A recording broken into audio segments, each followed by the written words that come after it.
Are you a scaling SaaS founder? Ready to make the leap from leading a team to leading an organization? Join us each week as we refill your think tank with actionable tips and strategies from great business minds you know and those who don't know yet. This is Saas Fuel with your host, 5-time entrepreneur, SaaS founder, and globetrotting adventurer, Jeff Maines. Welcome back to the Saas Fuel Podcast, where our sales strategy meets AI, and suddenly our leads are multiplying like rabbits on a first date. I'm your host, Jeff Maines. I hope you to be SaaS founders like you grow from traction to scale. Here, growth is more than just numbers. It's about creating a future-proof company, premium valuation, and leaders who build a business of significance while living epic, adventurous lives. A couple of days ago, I talked about new product development and bringing solutions to market. Had a great conversation with Derek Osgood on the podcast about building what sells and selling what you build. Great stuff. Had a number of questions sent over about go-to-market, best channels, what's working now, and what should I do in this scenario. And if there was a summary of the questions, it would have been something like, now that I've validated the idea and built it, what is the fastest way to get traction and revenue? And that pretty much sums up the question. And here's my take. And I try to make it apply to both new solutions as well as product extensions or new major features. So here it is. How do I see that? How do I go about that? Step one is to maximize customer success stories. In B2B SaaS world, nothing speaks louder than success. But not your success, their success. The solution is about them. It's not about you. And that is so hard to remember when it comes to marketing. I don't know why that's so hard, but it is. And encourage your satisfied clients to share their experiences through detailed case studies or testimonials. For instance, if your software helped a company streamline their operations and achieve significant cost savings, work with them to create a compelling case study about that. Now, highlighting these stories not only showcases the value of your solution, but also builds trust with potential customers. So what if you don't have any? What if this is brand new? I don't have any, customers. I don't have any success stories. I need to get some. That's what this is about, Jeff. Come on. Well, if you don't have any, get some. Get beta testers. Give some free products. Get some discounted users, whatever it is. But do that in return for a case study. And where I always mess this up is I forget to capture the before state. And the after is easy. They're like, oh, this is so awesome. And that's cool. But what was life like before? Because there's no story without a beginning, a middle, and an end. And end doesn't mean they go away. End is just like the conclusion of the story. It's the now part. It's the after. So make sure you get that, the beginning, the middle, and the end, and capture that before state. Second is to foster strategic partnerships. This is one of my all-time favorite strategies. Love this one. Partially because the acquisition cost is relatively low and it's just worked really well. I've generated over 200 million in ARR off this single strategy alone. And that is to collaborate with complementary businesses or industry influencers to expand your reach. For example, if your SaaS product enhances project management, then partner with a well-known project management consultancy or an industry thought leader. And by aligning with established names in the industry, you can tap into their audience and gain credibility. Leads to increased visibility and adoption of your solution. And here's a pro tip. If there's like a number one in the industry, don't go after them. Leave the number ones because they don't care. They won't give you the time of day and they're not great partners anyway. For the most part, there are exceptions to everything. But for our purposes here, forget about number one. Go to number 2, 3, 4, and 5. And sometimes not even number 1 or number 2, 3, 4, and 5 sometimes will be your best opportunities for partnership. Sometimes number 2 is outstanding because they're all trying to compete against number 1. And what happens is, your solution gives them an advantage to compete against number 1. And I think that's an important piece. If you're going to go the partner route, it has to be an advantage for them. They don't want to sell your stuff. And if you go into partnership that way, hey, sell my stuff, will not work. You got to make it to where you show them how your stuff helps them sell more of their stuff. It makes them more competitive, makes them win deals against number 1 when they're number 2, 3, 4, or 5. Number 3 is to invest in targeted content marketing. Develop, share content that addresses specific pain points or industry trends that are relevant to your target audience. In the case we're talking about here, we're talking about sales and SaaS. How do you take a product to market? How do you get that viral effect? Create white papers, webinars, blog posts that offer insights, position your product as a solution to specific challenges that your target audience has. So, for example, if your SaaS product caters to the healthcare industry, then make content that addresses common operational inefficiencies, and there's plenty of them within those healthcare organizations. Here's the thing: don't try and sell your product within those. Provide actionable advice. And what it does is it demonstrates your expertise, and you can attract and engage potential customers and turn them into advocates. So what does that look like in practice? Well, you're watching it. This video is an example of just that. It's something that, doesn't ask for anything, but it is adding value to your ideal clients. So there is no guarantee of viral success. I wish there was. But by leveraging customer success stories, strategic partnerships, and engaging in targeted content marketing, focusing on these three areas, you can not only enhance your product's visibility, but also establish it as an indispensable solution within your industry. So what strategies have you used to blow up awareness and create a viral effect for your solution? Drop a comment below. I'd love to hear from you. If you want to uplevel your revenue, then check out my book, Small Fish, Big Pond, Building a World-Class Business That Swims Circles Around Competitors. Small Fish, Big Pond delivers powerful marketing and leadership lessons guaranteed to enhance your marketing message, wrap value around your clients, and guide their buying journey to conclude that your company is the only solution for them. It includes step-by-step frameworks and time-tested growth principles to attract ideal clients, convert them, and then transform them into your brand ambassadors. Pick up the print, ebook, or audio today at smallfishbigpond.com, Amazon, or your favorite book source. And remember, all book profits go to charity, always. Our founder on Tuesday was Derek Osgood. I talked about him in the opener. Founder and CEO of Ignition, a collaborative go-to-marketing platform that accelerates product launches for marketing and product teams. So he's launched 100 plus products, doing $1 billion in revenue. Great insights for irresistible marketing, building what sells and selling what you built. That's what we talked about on Tuesday. And our expert guest last Thursday was Morgan McCoy, founder of Brag and Write Consulting. We had a great back and forth about equitable compensation, negotiating goals, performance reviews, and leading high-performing teams really well. If you missed either of those episodes, go back and give them a listen. My guest today is Ryan Staley, founder and CEO of Whale Boss. Ryan grew a business unit from 0 to 30 million ARR with just 4 salespeople. That is pretty amazing. Ryan's been recognized as a top AI thought leader for revenue growth, and he has taught his proprietary revenue growth methodologies to over 800 VPs and chief revenue officers from companies you might know like Amazon, Google, and lots of startups. Welcome someone who puts the AI in sales, little nautical humor, Ryan Staley. Hey, Ryan, welcome to Saas Fuel. Thanks for having me on, man. Looking forward to it. I'm excited to flip sides. You're on my show. You gave an awesome interview. So I'm excited to be on here as well. Yeah, I love having you here. And background, sales, revenue growth. Tell me a little bit about that and how it led you to develop systems for pipeline creation and then referral-led growth. Yeah, no problem, Matt. So I started all the way did you ever see the movie Boiler Room? Yes. Yeah. Okay.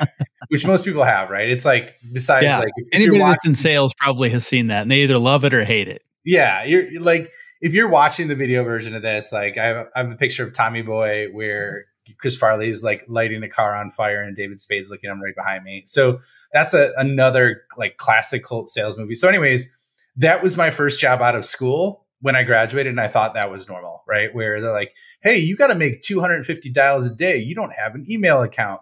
And you have to try and close them within a few hours. And you have to get a hold of CIOs of the largest investment banks and brokerages in the world. And so that's where it kind of all started. It actually started a little earlier, but it was really good foundationally from a grit perspective, because I was too stupid at that point or naive to know any better, right? And so awesome thing about it is that was foundational, and then it kept growing from there. I moved from like inside sales to mid-market to enterprise, or back in the day, they called it outside sales, right? Right. And then the same thing kind of happened on the leadership side where, I moved up through different leadership ranks. I turned around underperforming offices, which was funny. When they first interviewed me, I effectively, they would not interview me in the office. Because their office was above a Jimmy John's, they always interviewed me at a Starbucks. So note to self, if you ever run into that, that's a red flag, right?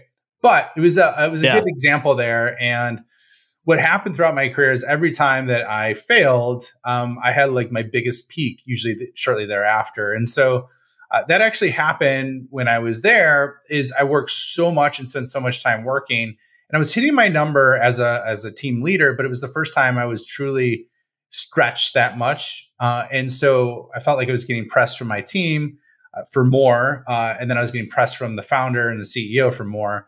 And so people really didn't like to work for me at that time because I was pressing them so hard. And I was working 60, 70 hours a week. So mentally, physically, emotionally fatigued. From there, what happened though, they're like, hey, Ryan, we're going to take a step back. We're going to take your team away from you. And we want you to start a different group from scratch. Started that group, grew that from 0 to 30 million in ARR. And eventually got 4 salespeople on my team, but grew that from scratch, no go-to-market, no background in terms of playbooks or anything like that. And we had no SDRs or marketing either. And so that was really foundational because it taught me, and I've learned this earlier in my career too, but like how to really, really leverage creativity for growth when it comes to it. Like I know a lot of bootstrap companies are doing that now. A lot of folks listening, right? And so that did like basically embody that within the revenue org side of it, and then started helping companies deploy those systems in their business. And then the other thing that I'm lit up by is leveraging AI to kind of do the same thing and stack another level on top of it so that people could grow really fast and scale their people. And so that's just a little bit of a background on that, which is what kind of led to the pipeline and the referral-led growth, which we can get into more, but I'll pause for a second. Let me see if you have any follow-up questions on that. Well, 0 to 30 million ARR. I mean, that is impressive. And you said 4 sales reps. What is the secret to that without having the marketing support and the SDRs and the infrastructure around that? How did you do that? Yeah. So, and it's a great question. That's the one that I often get asked about it. And so like, I would break it down into like 3 core components from like a business perspective. And then I could hit the emotional side of it too. So the first one on the business is targeting.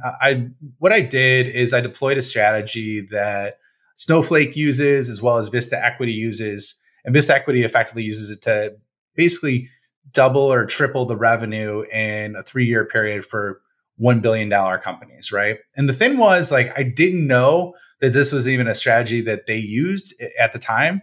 And I think it was before Snowflake was even around. But really what I looked at is the client segmentation. And I looked at the top 20% of our customer base. Instead of having an ideal customer profile, I looked at the top 20% of our customer base and created a perfect customer profile.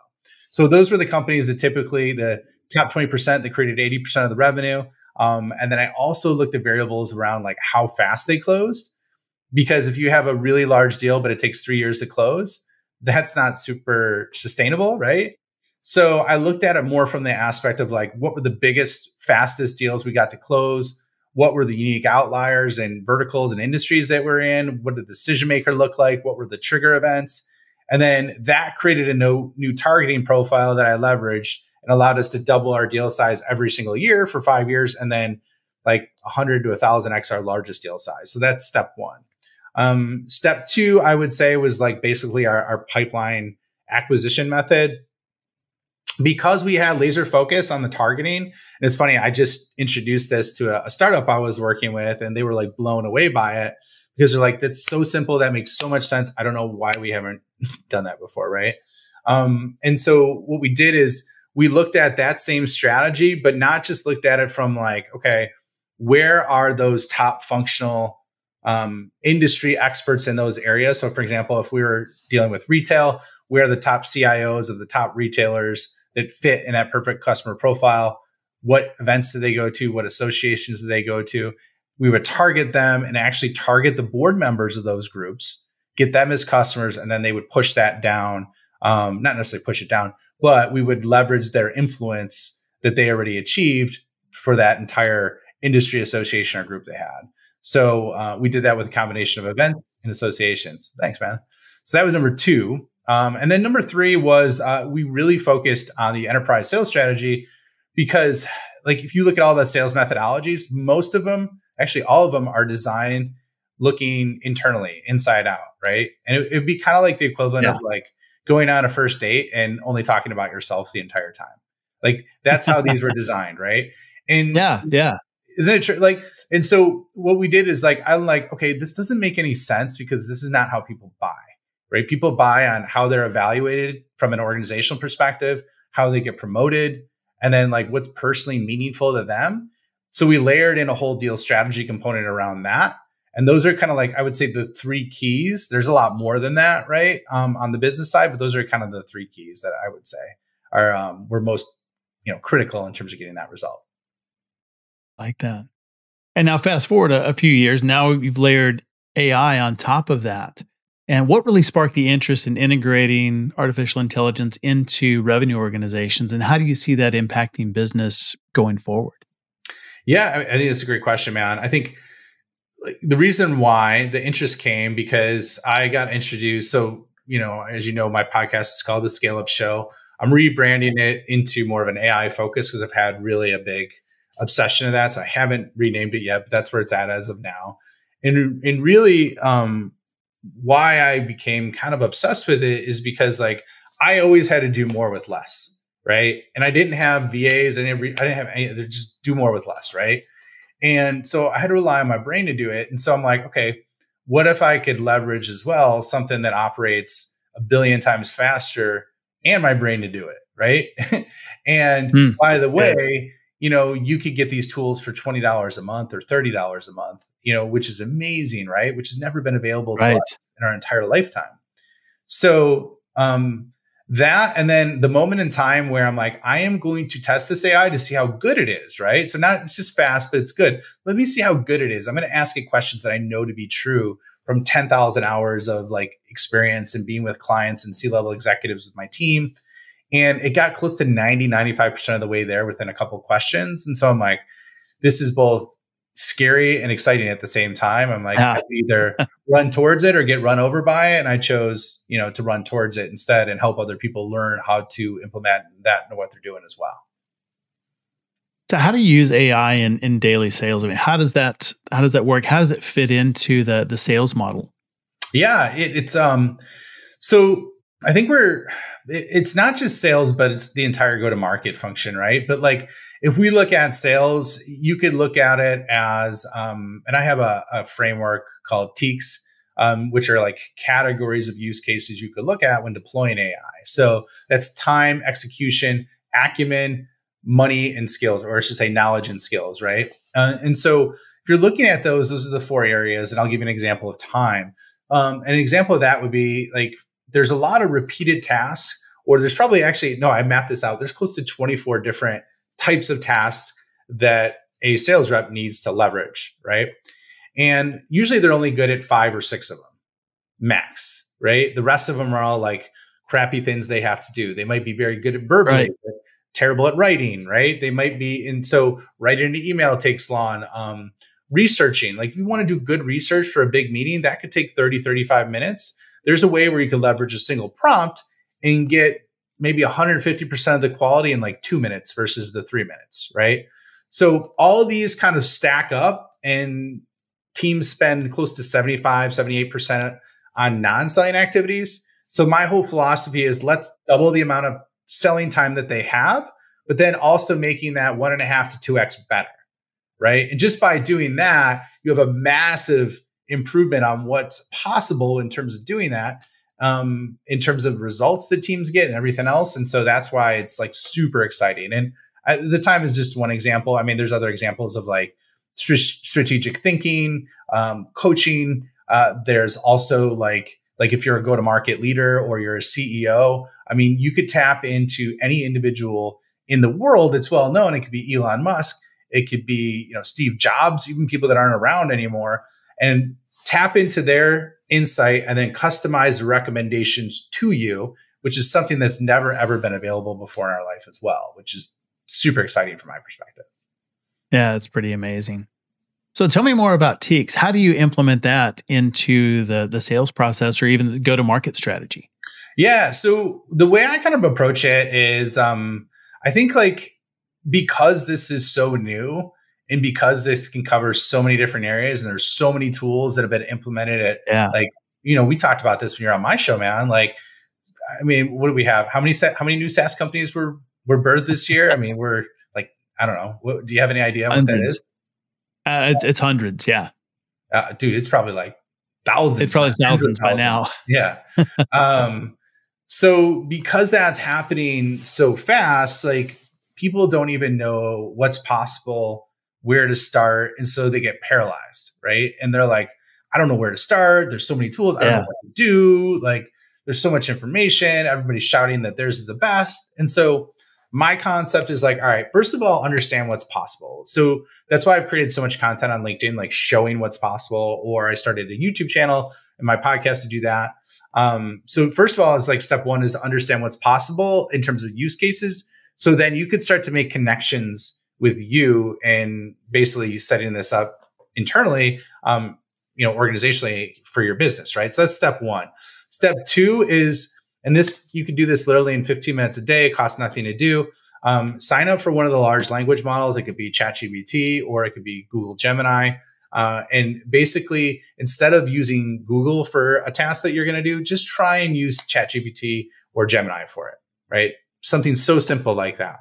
Start to use it because there's no substitute for actually leveraging it, right? Right. So I would say that step two is starting to use it. And then step three is there's a lot of different ways where there's so many prompts out there and instructions on how to use it. So, but at the same time, you're going to want to innovate on top of it. And I've seen a lot of people try and organize it differently, but I have my own internal prompt library structured by function or job to be done, so that if I want to tap into it, all I have to do is type in a couple of keystrokes. I access it and leverage it instantly, right? And so I would say to get started, those are the areas. And then if you're looking at use cases as well, you don't totally get, there's a couple of ways, what's a repeated task I'm spending the most time on a weekly basis, right? That's one. The other thing is what's something that I have to do that I'm not good at, that I don't enjoy doing, right? So that's more a personal, do I enjoy it? And then three, what are skills that I had, I wish I had that I don't have, right? For example, I suck at graphic design, terrible at it, right? I could now jump on Midjourney or Gemini or DALL-E and create top level artistry within a few minutes. And I never had that capability before, right? And so same thing with copywriting. I'm not a natural copywriter. I was always a verbal person. So to write my thoughts in the it would take me a long time, part of it because I have fat fingers and I suck at typing. But anyways, those are just a couple examples. So does that help? It does. It does. And when you talk about jobs to be done in prompt library, what would an example of that be, or how can people build their own prompt library for what they're doing? Is it something they go get? Is it something that they come up with on their own? What does that look like? Yeah. So I have a program. So I work with folks in a couple of ways. I have a sales AI accelerator, which has a prompt library in there that you could start with. It's specific for the revenue function. So you could leverage something like that. There's other ones that you could purchase online, right, to have an understanding of some prompts. So you could start there. I house it in a tool called TextBlaze, which is basically a text expander. And I have it categorized that way. So that's how I kind of leverage it and organize it. And then that way, if you're seeing something on social or you see something that you like, you leverage a tool like mine, you have your starter prompt library, and then you can innovate on top of it and create other ways to do that. Like that. Yeah, it's a really good thing to have. And so you're not trying to reinvent the wheel every time you want to do something new. You just go to the library and take and modify what's there. Yeah, yeah. I mean, you could do that, or like you'll use it, and sometimes once you start using, if you apply that 15-minute a day example, you'll start to use it, and just by way of using it, you'll be like, oh, this is a really good output. Like, how do I use this again? And then all you do is you copy and paste it and put it in your prompt library, right? And that's how you start to connect and innovate. Like, one of the things that I recommend for folks that join my community for that is like, and I believe deeply on this, and not a lot of people do it, but it works really well, is when you're going through that initial phase of like just trying to understand what's possible and use it, is to like write it down. I actually have like a journal, like an AI log on like that day, what you learned, what new ideas you have. And then, That's great. It just you keep innovating on top of it. And then you look back, you're like, oh my God, look at all this progress I made. And before I know it, like with my program, like you could become a world-class expert in 2 weeks if you just spend 2 hours using it, or 2 hours learning it and 2 hours using it. So it's like 2 hours a week. And you would easily get back 10 hours a week of your time, and then also level yourself up intellectually, just tons of different levels. So I like that. It's just consistency over time. So building that expertise. You're spending the time using Google anyways, right? Like, I don't know anybody that doesn't use a search engine all the time, right? Or the internet, right? So you're just making a minor shift, and it could be 10 minutes, Jeff. It doesn't, you know what I mean? But like with the thing, this is what blew me away. The other one that's good for research, if you're doing a lot of research, is Perplexity AI. So Perplexity AI is really fast. It does really good real-time research. But like if I want to look on Google and I wanted to look up something, let's say something that you talk about with your program, like your mastermind that you guys do, right? And I wanted to look something up on that. If I tried to look that up on Google, how many ads would be in front of like that content? How much time would it take you to weed through and really find like what was good? Versus like, if you ask a really specific question with the right prompt in the right way, you can get that in like 30 seconds, So just like, that's a super example. Like another one, and we didn't even talk about is knowledge, right? We talked about the knowledge on the Teak side. Yeah. So knowledge, you could basically summarize an entire book in one page and then chat with that book on the specific section that you just want to know about, right? So, because it's trained on all these books, right? So you could do that, and I've done that, and I'm like, okay, give specific examples of actual quotes from the book or use cases that it relates to business. Like, for example, I did it with Never Split the Difference with Chris Voss, right? His negotiation. And I said, okay, give me the I applied Pareto's principle. Give me the 20% of the book that's going to give me 80% of the results. Summarize it in 1.5 pages, and let me know what that looks like. That's an example of a prompt, right? Then it does it.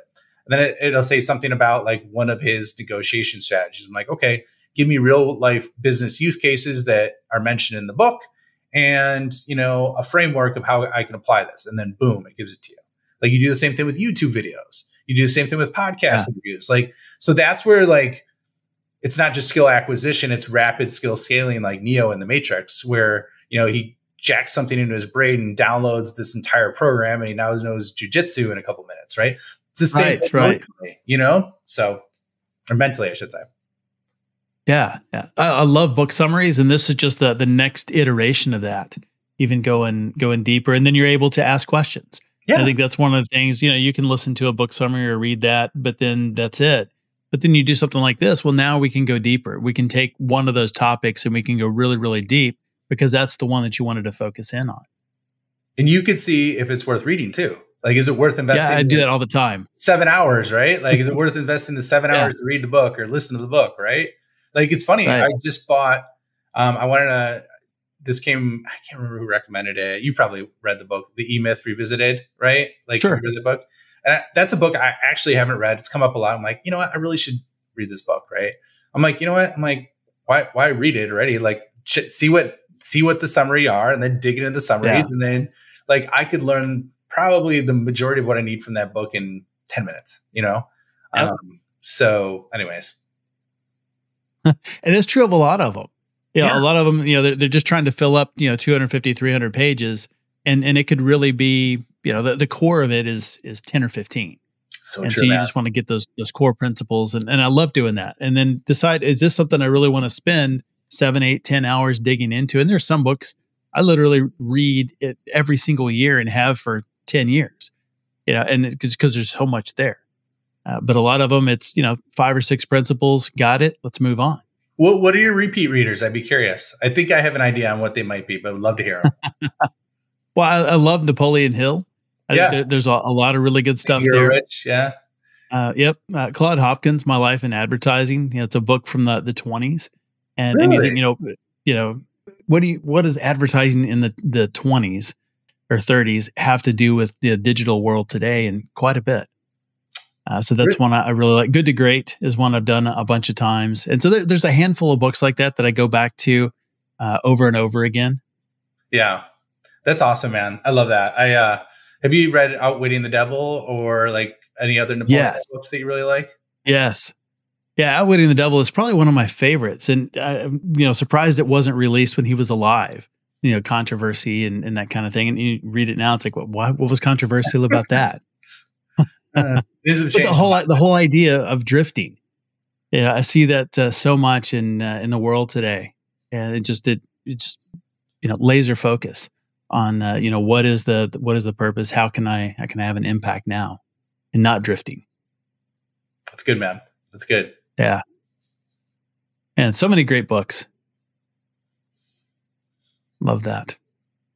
Well, with AI and how we're using it today, and whether that's in, creativity, whether it's in contact, how do we strike a balance between human touch and automation, especially when it comes to sales and outreach and building relationships and driving revenue?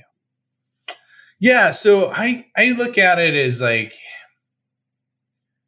and it's so funny because like, if you look at the Industrial Revolution, right, we went from digging ditches ourselves to leveraging machines to do that. Right. And I think what's happened, and this kind of came full circle. I don't remember when it hit me, but like we've evolved, right? So we had machines that did it. Sure. Then we had the internet. Then we have digital tools or digital machines, to do it. But what's happening is we're still manually operating all these digital machines, right? And we're still manually operating a lot of thinking. Whereas there's ways where we could effectively automate those and leverage that. So instead of, taking a half hour to do a task, it takes 2 minutes. Instead of, trying to read a book for, 8 hours, we can get a summary in 10, 20 minutes and decide what we want to do. So there's a lot of opportunities like that. Now there's 2 ways where, when it comes to like the emotional connection, I think that there's some ways that AI can really augment that. And most people think it's like binary. It's either like you use AI and you're emotionless, or you don't, right? Or you do use it, or you don't. Yeah. And so kind of the way I look at it is like and this is one of the things that scared me when I saw this, and I know that basically what it is it's taken all the information in its entirety that's been on the internet from the entire world, and then pulling information from that. And then it's your idea to tap into things that you need that's customized for you. Right. And so like a way that you could use it emotionally, AI, and then a way to stay emotionally connected, I'll hit both sides of it. The way that you could use it is like, if I have an enterprise B2B solution, right, or even a mid-market, whatever, but it requires a sales process, and I need to sell to a C-level executive, right? Let's say it's a chief HR officer, and I want to sell a talent management AI platform that for talent acquisition and talent management, and basically it leverages AI to optimize top of funnel for talent and then optimize my internal talent. Let's say that's the solution, which is highly specific, right? I could basically go in there and I could tell it to act like the chief HR officer at a $100 million SaaS company that's publicly traded, and basically identify the top 5 KPIs that HR officer is evaluated on, right? So that's step one. And you can get that. That's good. If you're really specific like that, like there's a big difference between how VC backed versus bootstrap versus publicly traded versus private are all influenced because they have different drivers that their investors push down. So that's step one. Step two is like, okay, what are the top 5 biggest challenges they have with hitting those KPIs, right? In a down market, right? Or a high inflation market, like what we're experiencing in real time. And then it'll give you responses for that. Then this is the last but not least is how do they emotionally feel when they're dealing with that, right? And then it gives you the emotions that are attached to their KPIs, that are attached to struggling to hit their KPIs. And those are ways where you could leverage it emotionally, where it can accelerate someone's acumen that never had experience in meeting with that person to have a much deeper understanding of how to connect with that person and what's important to them. So that's a way that I would leverage AI on the emotional side. And any questions on that before I jump to the other one? Well, I think that's really smart, and just you're doing exactly what you said back in the beginning, and putting the formula together is you're looking and you're not creating an ideal customer profile. It's that perfect customer, and then you're putting yourself in their place. How are they evaluated? What is it they're looking for? What is it that's going to move the needle for them? And then figuring out how to position your solution that fits that. It's very different than selling from the outside of we got something awesome and it's going to make your life awesome. Yeah. Really, really different perspective. I think that's refreshing. Yeah, thanks, man. And so that leads me to the other side that's not AI enabled. And I'll give you a real world example that I use for this because I had, multiple people that worked for me that all had different strengths and weaknesses and different performance levels. And I had 2 of my reps that were high performers, right? One was one of those hard drivers, very gritty, did all the metric detail that he needed to get deals done, had a lot of pipeline, right? And let's say, for example, and I'm giving raw numbers, but let's say he had 1.5 million in pipeline, right? Then there was another person on my team who was a woman who actually did really good at emotionally connecting to the people that she sold to. And that was down to like how to understand them, like how those KPIs really influence them. Did they want to get promoted or promoted out, from their job? What was going on with their family that was pressuring that? Did they want a second house? Did they, have medical bills from, something that happened to one of their family? All those details, right? So she was very good at understanding those layers to that. And as a result of what happened is she basically outperformed him. I think she got 140% of the results that he did, and her pipeline was half as much as his. Wow. So, and it was because she looked at those emotional components, made a connection to what was driving the result that they wanted, as opposed to just, get the result. And that was the motivators that they needed to get higher margins, more deals with less pipeline, right? So that's another way that you can kind of leverage it. I like that. So how should we as leaders be thinking about AI with our teams? One is just navigating the learning curve ourselves, but also passing that on to our teams, making sure that they're trained up and that they're making use of AI tools without feeling overwhelmed or becoming dependent on them. Yeah, it's a great question, Jeff. So I think 2023 was a year where everyone was focused on integrating AI in their product, specifically tech companies. Yeah. And I think 24 is the year where you want to integrate AI in your people, right? And continue to innovate on top of the product, right? So what I'm recommending and what I'm starting to work with revenue orgs and CEOs on is hey, it depends on the proficiency of where the team's at. It's funny, I've had founders of AI companies that are really good at using it for product, but have no idea how to use it with people, right? So, yeah, I mean, it's crazy, and it's like I met an AI founder who had 15 years experience, very technical, but didn't understand how to implement it on the people side. So these are like apples and potatoes, right? Because there's absolutely. So it's like skill transformation versus product innovation, and so what I'm working with them on is all right, let's look at your team.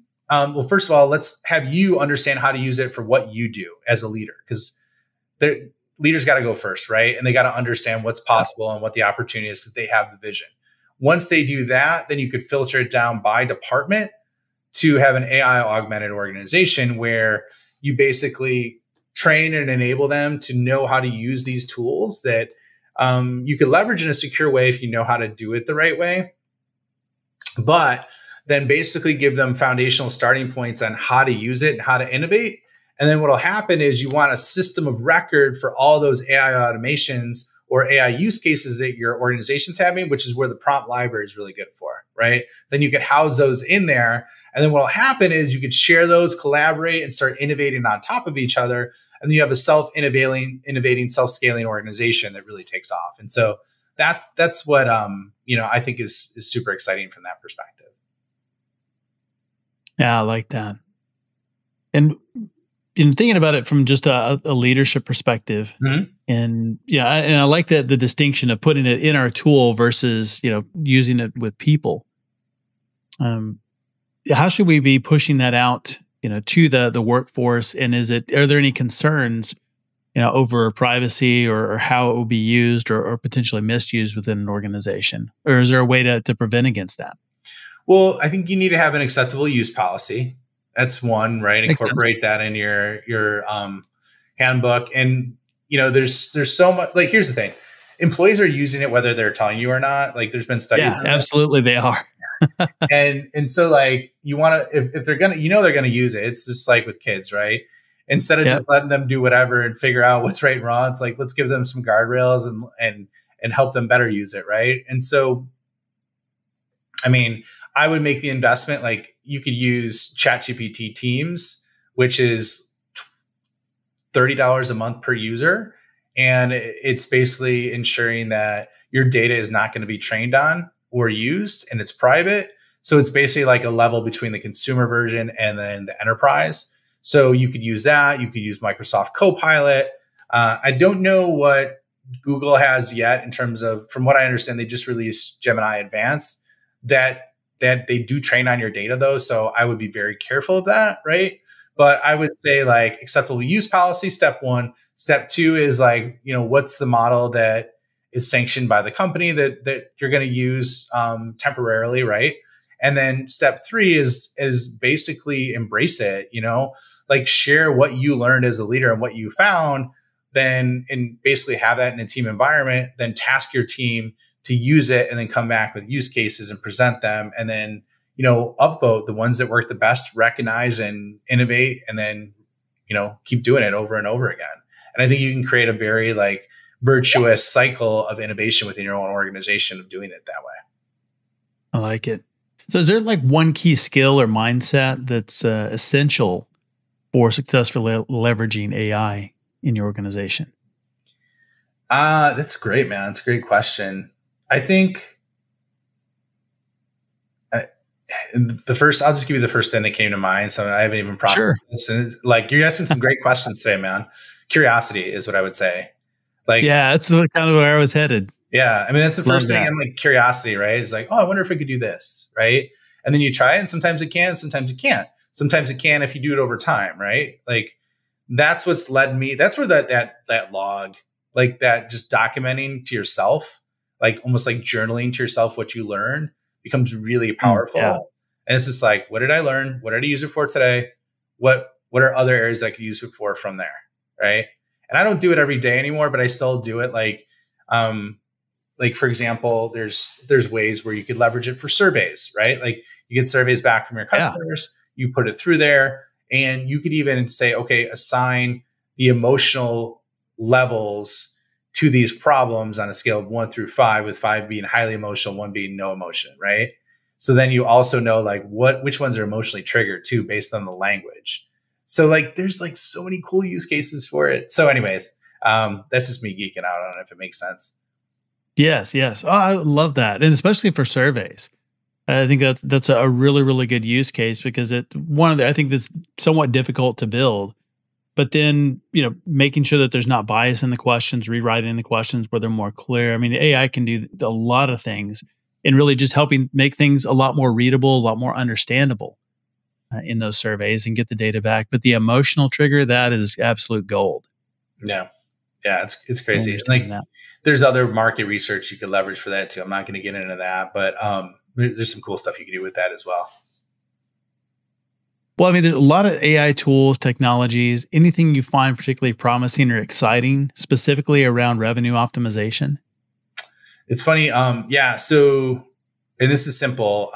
So I presented, I don't know, there was like 80 fractional or consultants that were all revenue leaders that I presented to last week. And the question that came up is like, hey, what tools would you recommend with a budget of $100 or less per month? Right. And I like just, I like that. I'm like, all right, cool. So like, I thought about it. I'm like, if you're using it for data purposes and you want that protection, buy 2 licenses of ChatGPT for Teams, which is $30. It'd be $60 a month. So just use 2 of your own emails or whatever, buy it and do that for the security purposes. If you're like a solopreneur or something like that, you could use, I would say, ChatGPT Plus for $20, Google Gemini Advanced for $20 a month. Then you can leverage Perplexity for free. You can leverage Claude, which is Anthropic's model. One of my favorites. Yeah, I use Claude for large data sets, research papers. Yeah. Or do you use it for coding, or what do you use Claude for? A lot of it for writing idea generation, naming things. I actually created our own custom bot nice. on Anthropic. Yeah. Oh, did you? It's I've got a Jeff bot. So it asks questions and has lots of content and things like that. And so I can brainstorm with myself. Love that, man. So did you give it all your, like, how did you train it then, out of curiosity? Well, it's all of our IP, all of our training, all of our videos, audios, everything, the entire content library. Dude, that's awesome. I forget what I taught 5 years ago, and then so it's pulling something back out. It's like, wow, that was so good. Why did we stop doing that? Yeah, dude, that's awesome. I love that. That's so smart. And you use it for brainstorming against yourself, right? Is that what you're saying? Yes. And let me ask you this: how long? Now you're technical in nature. I know you're not native technical, but obviously you're technical. How long did it take you to build that? 20 minutes. Shut up. Really? See, it took no time at all. That's what's insane about it, right? Is like doing that. And I suppose you use the developer API, so it's protected and everything like that. Correct. Yeah. Everything is all self-contained, which is smart, man. Yeah. So anyways, so that was the other one. And then I think there was a couple other, there's a new tool. No, it's not too new. It's just nobody knows about it, called AI Test Kitchen. It's actually a tool by Google, which has got an image generator, a music generator, and like a creative writing assistant all in there, and it's free. And it's pretty wild. I was using it with my daughter over the weekend, and she's like, she might start a business to make some money based on some things we found in there, which is wild. So that's really cool. So we were talking before, and you were talking about teaching your kids AI. I think that's a great thing to be doing. It gives them an edge for the future. What was the thought process behind that for you? Oh yeah, man, it's a great question. Is we talk about, there's a lot of things that, as a parent, at least for me, I want my kids to develop into good humans that care about other people and have the right values and characteristics. And so then outside of that, and, providing love to them, the other things you got are like, okay, how do you make sure they have some of the core life skills, like financial literacy, like what's investing, how to manage money, right? And then technical literacy, I think, is going to be super important from a skill perspective, because this is infiltrating every single part of our lives and is one of the most highly sought after skills that you could have. So what I've started to do, and I haven't systemized this down to a T, but started to train my kids on just different tools that I use. And what I'm starting to do is take more of like, hey, let's see which tools are fun. Hey, let's try this, or let's try that. And we'll work on it together. And the stuff that they're creating is blowing me away, and like, we'll use the image generation tools. Right. And it's interesting because like they have a much, I would say, almost higher starting point than most people, because they don't have all those built-in biases yet.